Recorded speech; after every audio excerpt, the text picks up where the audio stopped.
अक्कलकोट येथील श्री स्वामी समर्थ मंदिर येथे केंद्रीय मंत्री नितीन गडकरी यांनी आज मनोभावे दर्शन घेत स्वामी चरणी प्रार्थना केली। यावेळी त्यांनी श्री स्वामी समर्थ महाराजांची आरती करून आपल्या मनोकामना पूर्ण व्हाव्यात अशी प्रार्थना स्वामी चरणी अर्पण केली। मंदिर परिसरात भक्तिमय वातावरणात गडकरी यांचे स्वागत करण्यात आले। महेश इंगळे यांच्या हस्ते केंद्रीय मंत्री नितीन गडकरी यांचा शाल, श्रीफळ व पुष्पगुच्छ देऊन सन्मान करण्यात आला।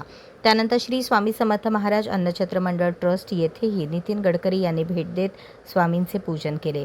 अन्न क्षेत्रातील धार्मिक व सेवाभावी उपक्रमांची माहिती त्यांनी जाणून घेतली। यावेळी अन्नछत्र मंडळाचे नूतन अध्यक्ष अमोलराजे भोसले यांच्या हस्ते नितीन गडकरी यांचा सत्कार करण्यात आला।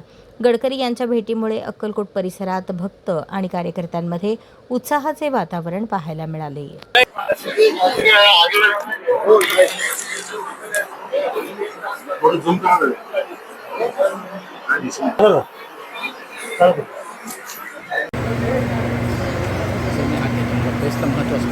जाऊ ना, इकडे नाही जाणार, कुठं जाऊ ना, पूर्ण येत नाही फोटो रोजच्या संस्था